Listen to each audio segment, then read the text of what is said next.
Hi, I'm here with my friend Anthony Humans, and this is for the cultural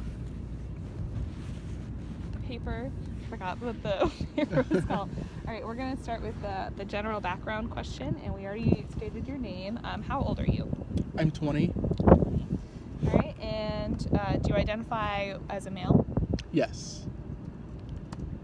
I figured, but always not. Mm-hmm. Very polite thing to do. Current status, are you still an undergrad student? Yes.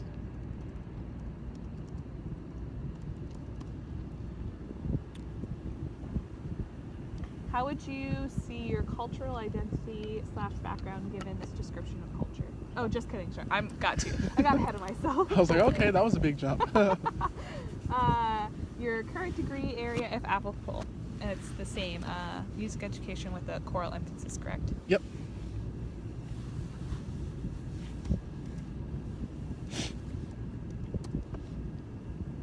This is just so I don't have to type so much after. Okay. All right. Likes, dislikes, current interests, or hobbies. Like, tell me about Anthony. Likes and dislikes. I like being involved. However, I don't like not having much free time for myself. So like all of my time is like devoted and is spent with other people. Mm-hmm. And I I have time in the shower by myself is basically it. So what kind of groups are you involved in that takes up all of your time? I'm in Phi Mu Alpha, which is a social music fraternity. I am a music major, and so ensembles and all that kind of stuff takes time. And then I have to practice my music and get better for that matter. Outside of that, I have a job. I am a community assistant for the Greek Village, and that also takes time. So just between those three things, and then you have your homework outside of classes. Mm-hmm. And Takes then up everything. the other stuff that comes along with Phi Mu Alpha, not just the once a week meeting, but the other once a week meeting, so 2 meetings a week, and then the extracurriculars we do through that. So okay, so definitely a lot of music based things that take up almost all of your time. Yep. Okay. Do you have any hobbies other than music that you really like to express when you do have time to? I like to write, even though I'm not good at it. I just like being able to pretend for a while and write these juicy stories that don't make any sense and aren't going anywhere and don't ever end because I never finish anything. So do you consider this journaling, or do you like to make up fictional characters? It's fictional characters. Oh, that's fun. If there's something that really bothers me, I'll turn that into an evil character and then make everything that I believe should happen to people like that. Oh, that's so happen cool. In a book, yeah, or in a story. So I like that a lot. Yeah. Very good stress relief. Yeah, definitely a healthier way to deal with things. Healthy anger management. Correct. All right, we're going to the own description of your cultural identity and background. So read together the assignment's description of culture. Ask interviewee a comment on how they view culture identity and background. Okay, so the books identify. I'm sorry, it's really windy.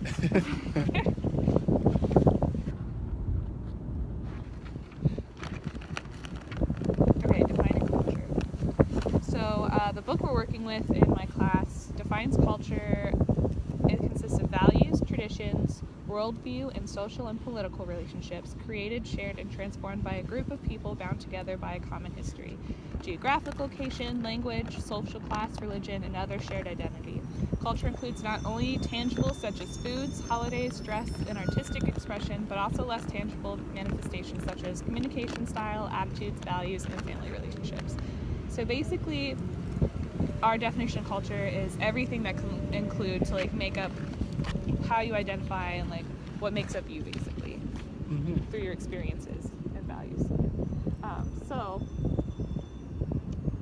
So, what are some details in your life of each of some of these components were applicable, such as like values, traditions, worldviews, common history, location, language, those kind of things? Okay. I can think of a couple things that really define me culturally. Mm-hmm. I guess that would be relevant for your paper. I am black. Mm-hmm.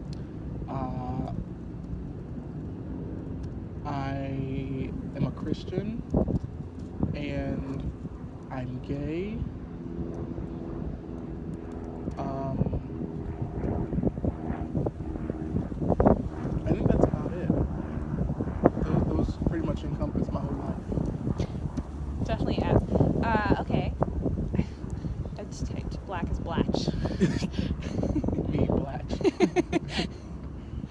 Okay.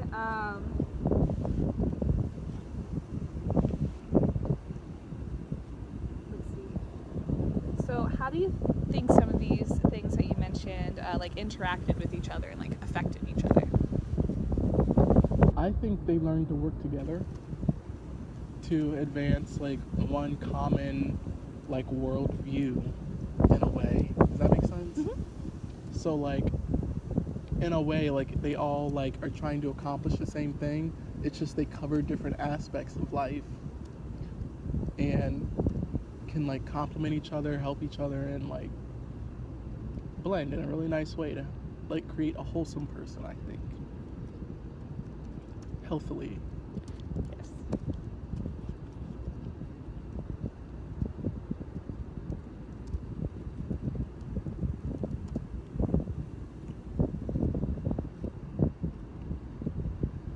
Did you have any traditions or like family values you wanted to talk about?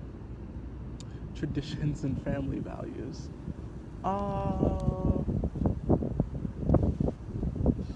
Traditions, I don't know if I would consider this a tradition, but it's more or less like an expectation. I mean, largely just as Americans, we don't have like an American culture, Mm-hmm. whereas like we all do like the same things. It's basically what we do in America is like a holiday, like a religious holiday, but then it's been adopted by the capitalism and like Easter, they associate it with money and candy, Halloween, all that stuff. Mm-hmm. Christmas, it's marketable now. So like in that sense, those are traditions, I guess you could say. Most Americans partake in that I partake in. Only the emphasis for me and like the meaning for me personally is a little different than most people. And that comes from like the different identities and the different like cultural aspects. So for me growing up, it was an expectation that you got up on Sunday mornings and you put on your Sunday best and you went and you sat in the pew at church. Mm-hmm. And you would put in $2 in the little basket every Sunday. If you didn't do that, you were in trouble and you didn't get Sunday dinner. Mama would send you to bed hungry. That was the thing. And so like holidays were different. It was always focused on like the roots. There was always like a focus on heritage. Like that's I'm sorry, I just ate. No, you're fine. What you were talking about, culture, like a shared history. Mm-hmm. It's the heritage that we always like come back to whenever we have like big celebrations like Easter and Christmas, Black History Month, things like that. How did your family or you personally celebrate Black History Month? For me, because I'm a music major, I tend to listen to a lot of like black artists and musicians. Some art forms that started as like culturally black, but then have like since then expanded into like different areas. And, just going back to the roots Mm-hmm. a lot of times, and then just making sure that you pay homage and appreciation for like the things that you wouldn't have had it not been for help from others. You know what I mean? Yeah. So like Black History Month isn't just about like Black history and like what Black people do, because like all in all, none of their goals would have been accomplished if it hadn't been for white people who were like, oh my gosh, this is actually wrong, and they teamed up and, you know, advocated, you know, so they were just as important as the ones actually going through the struggle. And so like when we celebrate Black history, we're celebrating like our history, really, as people, just in general. I like that a lot. And people forget that like Black people have a national anthem, actually. Do they really? It's called Lift Every Voice and Sing. And the purpose of that, when it was premiered in 1901 by like 200 school children, its goal was to build nationalism in the Black community.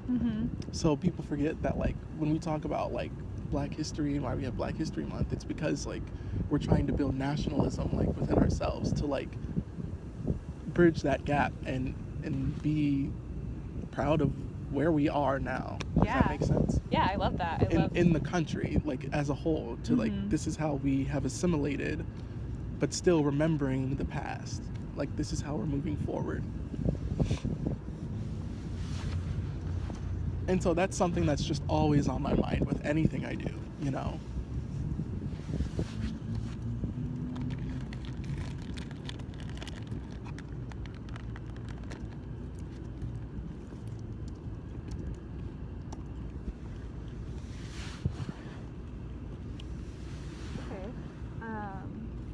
Do you think these cultural identities ever set you apart in like your artistic expression or like the way you communicate with others, on your attitudes or family relationships?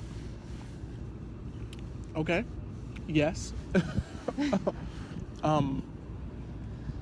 I definitely like have like an idea of how I think everything should be. And that's just because the way I grew up, I feel like I grew up in a very good way. And so I think of this as like the best way to live and the best way to go about living. And so I have those ideas of like, this is what people should be doing. This is what they should be focusing on. This is right. This is wrong, you know.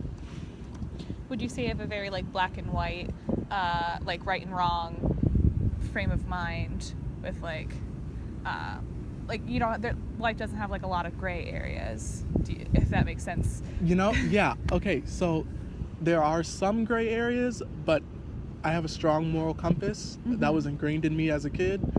There's a right and wrong for a lot of things, but there is, yes, some gray areas depending on, you know, what the situation is, what's going on, you know. Understandably, humans are complex, but like overall, I just have like this sense of like left and right, black and white, right and wrong. Yeah. Everything's categorized. Everything's organized. Okay. Social experiences.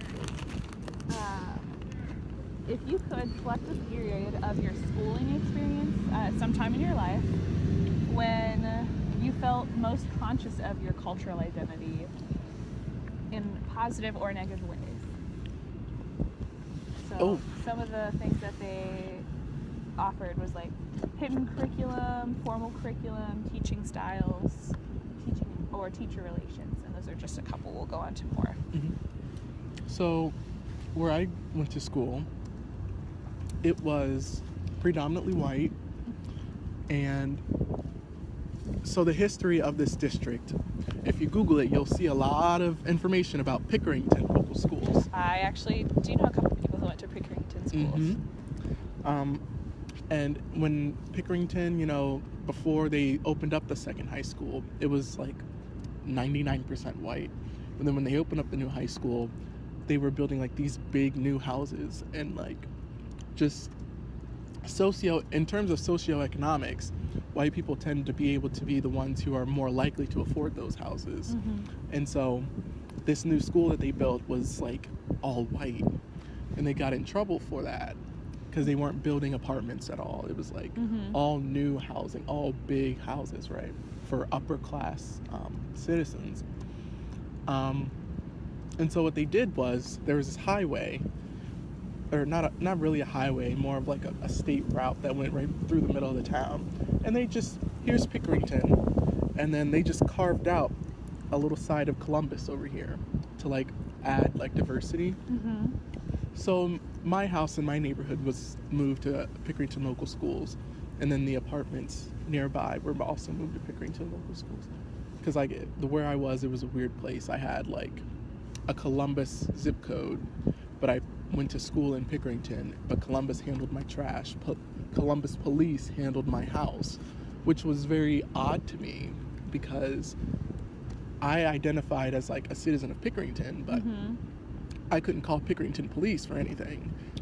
Interesting. And they wouldn't like accept anything because your Mm-hmm. Columbus address, but like you're still in the Pickerington School District. Exactly. And so it was like, okay, you guys are literally right down the street. I could almost walk to the police station in Pickerington. Whereas the Columbus police station is all the way downtown. Mm-hmm. It would have taken them 10-15 minutes to make it to my house. Like, it was, I just didn't understand. I was like, why is that a thing? You know? So, to go back to your question, that was just a little history. Oh, it's fine. There was no curriculum. What ended up happening was, as more diversity came into the school, they started having like issues with like inclusive language, sensitivity. Like there was an incident where a student took a picture on Snapchat in the theater room Mm-hmm. wearing like white robes, saying like there was a ghost in the theater department, but it was like a straight up KKK costume. Okay. And like, I grew up in Pickerington, they're not racists, they're not bad people, Mm-hmm. but they just do stupid things sometimes, and just like all people do, and they get a lot of backlash for that. And so really, I think that incident is just a culminating idea that reminds them they need to keep diversity training in high school, because, you know, the past few years there's been all this standardized testing. I remember the freshmen had to take like a test that was designed to replace the OGTs. At the same time, they had to take the OGTs, and then they were required to take the ACTs, and then all of their classes had forced them to take like a pre-assessment and then a post-assessment. So basically, their entire curriculum was just prep for a ridiculous amount of standardized tests. Exactly. And so because of that, everything was about instructional time. We need more instructional time. There is no time for the arts. We need y'all to focus on your math, your science, language arts, and your social, the things that they test on. And they also took out like diversity training, sex ed, and they kept the health class, but like home ec, they just took out those things that are like surprisingly important, because you would imagine that parents are teaching their kids how to cook or teaching their kids about sex, but they don't. It just isn't a conversation being had. Mm-hmm. Like, there was a reason we had those things. So what we have now, what they're seeing is that people aren't as well rounded as they assumed that they were. I think like a lot of, you can see it on social media with like hashtag adulting, Mm-hmm. because it's being taken the same, like that, the same thing happened in my school with all the replacing tests and Mm-hmm. trying out new tests, and that's the only thing that happened was testing and nothing else. Yep. And like the overall morale and the energy of the students just disappeared. Mm-hmm. Everyone just hated coming to school at that point. And then no one really understood each other. Everyone was just kind of like so surface level. And then they were trying to find something to spice up their lives, to like, I don't know, like find something interesting, and it just led to a whole lot of chaos, I think. I have my own psych evaluation of everybody I meet, so don't worry.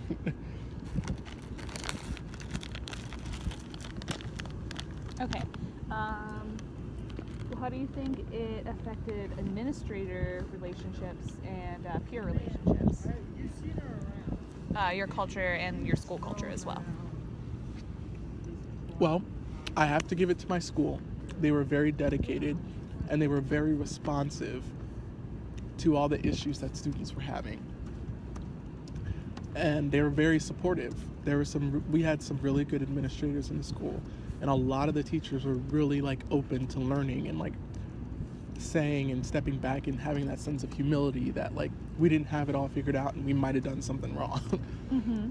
So like after I graduated, and after they had like 2 or 3 more like incidents where like someone posted on Snapchat like they painted their face in brown makeup and said something that was stupid, Mm-hmm. you know, they actually had for Black History Month like a NPHC group like come to the school and like present like kind of like a Black History program. It was like Black poetry. They had a poetry slam. They had them stroll.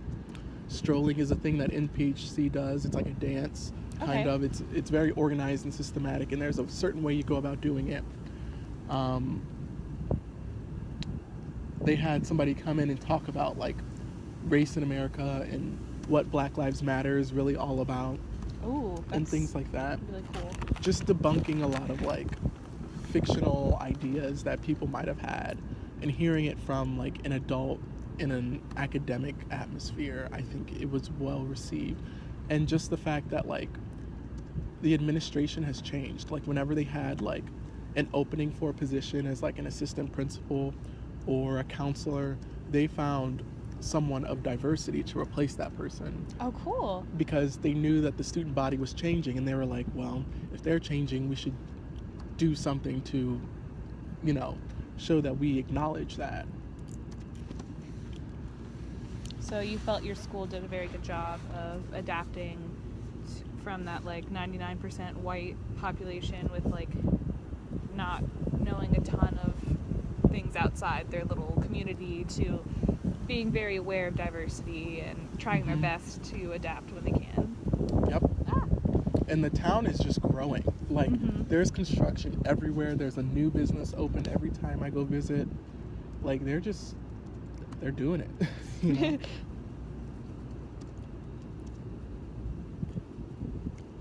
I think if they really wanted to make it to the next level, they would put less emphasis on like science and math and things like that, and start allowing students to do more in the arts and extracurriculars, and taking out some of the standard testing, you know. I completely agree.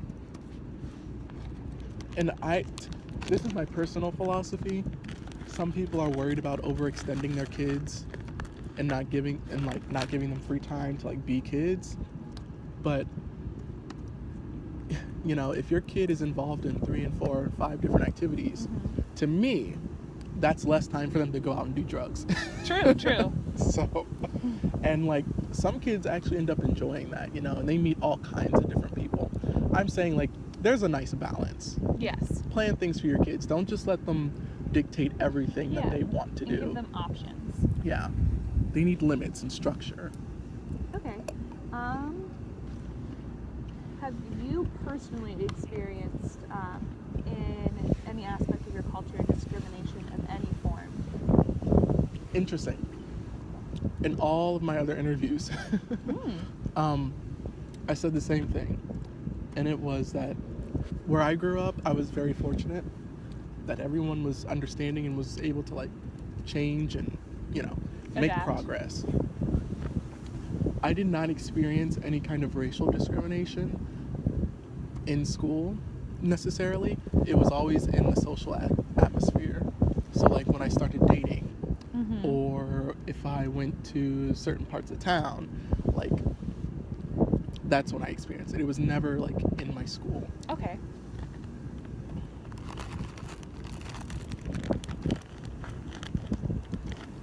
Just 1 second, typing that up.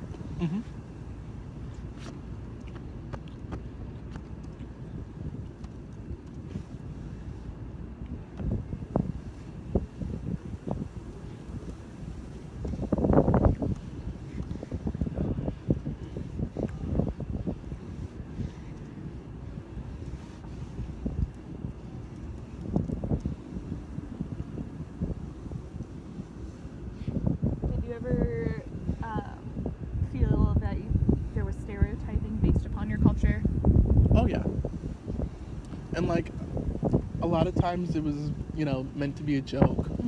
But like, I understand that, and it doesn't really bother me. But everyone's different, and some people don't take stereotyping lightly. Me, I tend to look at people and their intentions with it, and I might just say, okay, wow, they're immature, they need to grow up, and just move on and leave it at that. Whereas some people might legitimately get hurt. So like, especially where in my school, I did experience a lot of like stereotyping, like, oh, Anthony, we're having chicken for lunch today. That and I was just looking at them like, I'm just trying to take my test. Get away.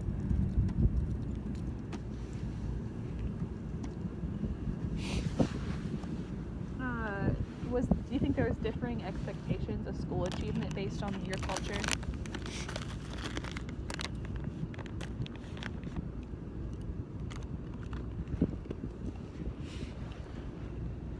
I wouldn't say there was an expectation.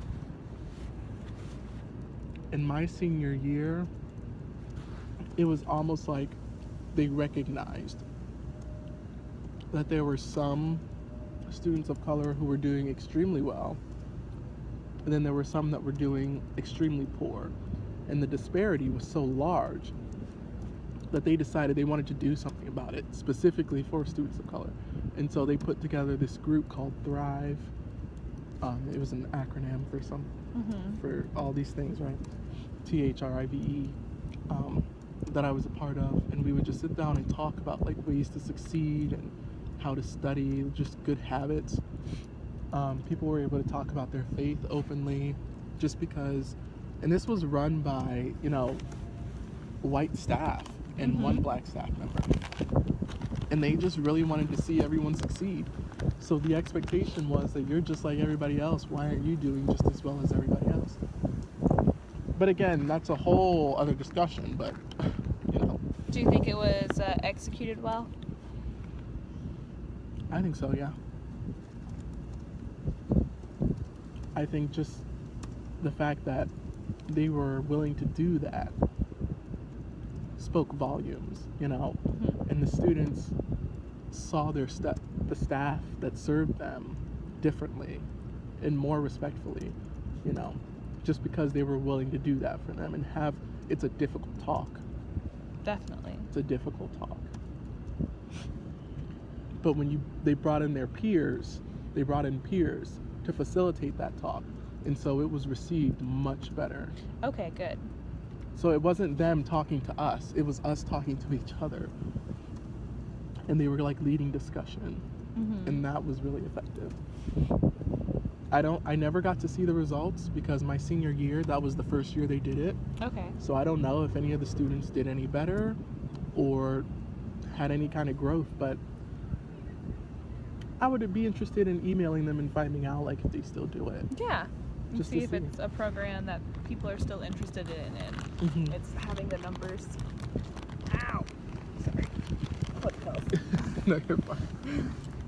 Okay.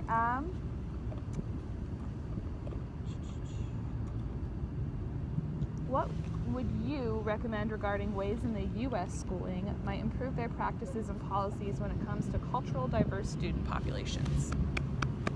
First, we have to recognize that America and culture, it's like, you can't say America has a culture. It's weird to say to me. Because it's so diverse. Because America is literally a melting pot.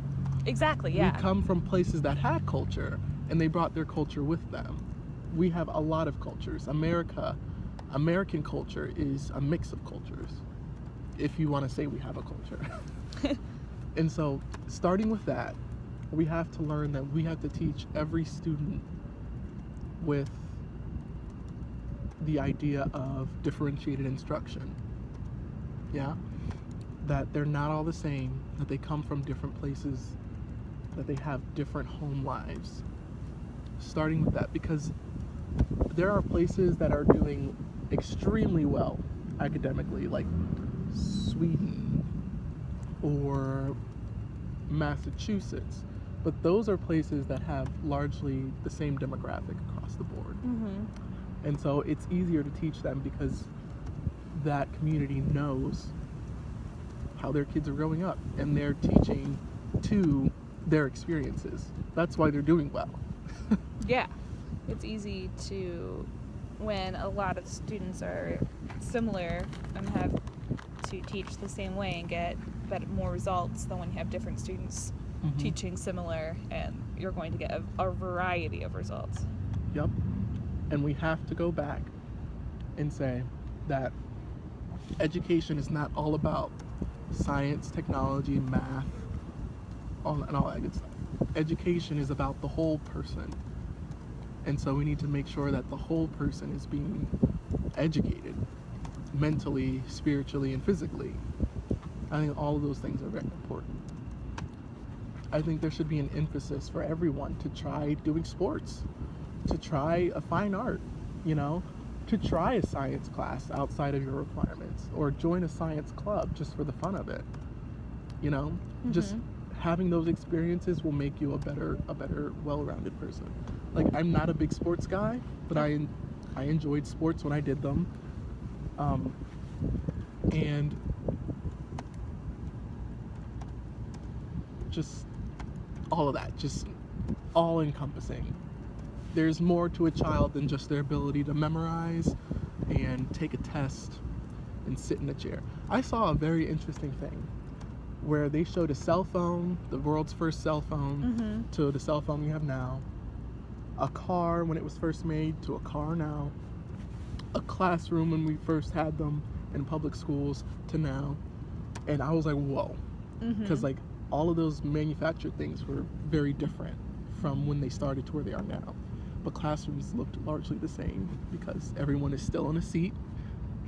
There's still a teacher at the front of the classroom with a chalkboard or a whiteboard. It was just very interesting. It was a very interesting view of what education is like, to try to get that point across that we have to do something innovative to our education system. And you think the way that it is evolving is more harmful to the students, such as we're evolving to standardized tests more and more, and you feel like that's the wrong way to go about it, right? And we're trying to compete with other countries, which is great. We should be. But we're trying to do that by being those other countries. We're modeling our education after those successful countries. But those successful countries built their education system based on their own needs. So we have to base our education off of our own needs. What do our citizens need? Personalize it. Our kids need more recess. Where's that at? Yeah, I agree. I actually today saw an article about this one school replaced detention with meditation. And instead of having a detention period, they would do, during that period, they would have them meditate and maybe go through some yoga poses, and they would talk about healthy stress coping methods instead of just having them sit there by themselves. And I thought that was such a cool concept. That's what I'm talking about. You got to do something different, right? If it's broke, fix it. If it's broke, fix it. Okay. Do you have? That's mostly what the interview is about. Do you have any closing comments that you've been thinking about how your cultural identity and other cultural identities you see not properly represented, or it could be better individualized? How do you some comments on that? Well, for one, doing these interviews, I've learned a lot and I've reflected a lot. And for a while, my educational philosophies were kind of just suppressed for a minute because I'm in school, I'm not really teaching. But now it's been brought back to the surface. So yeah, I've got plenty of opinions. Let me tell you. Did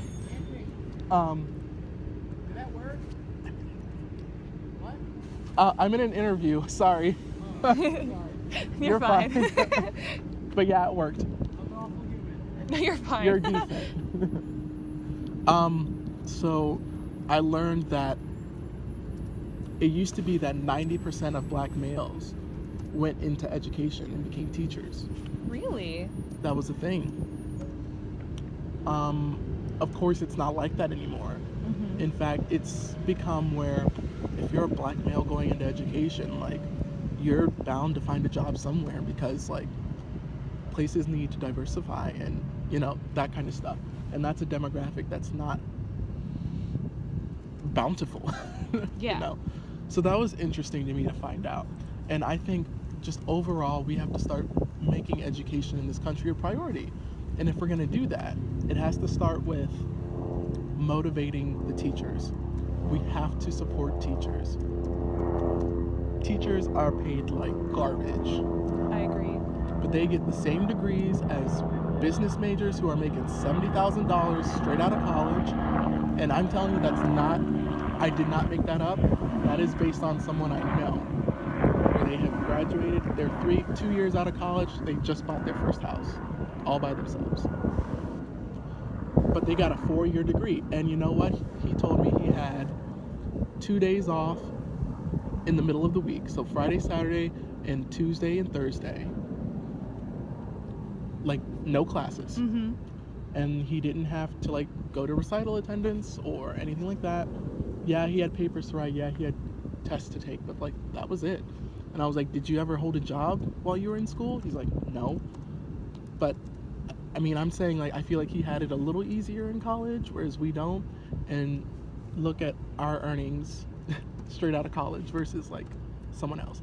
So if our kids are really important, why aren't we treating the people who work with them on a day-to-day basis better? You know, we should pay them so that people feel motivated to go into the profession, like, our best and brightest, so that we can ensure that our kids get the best and brightest education. Exactly, yeah. Yeah, so that's all. That's the end of my rant. I could go on and on and on.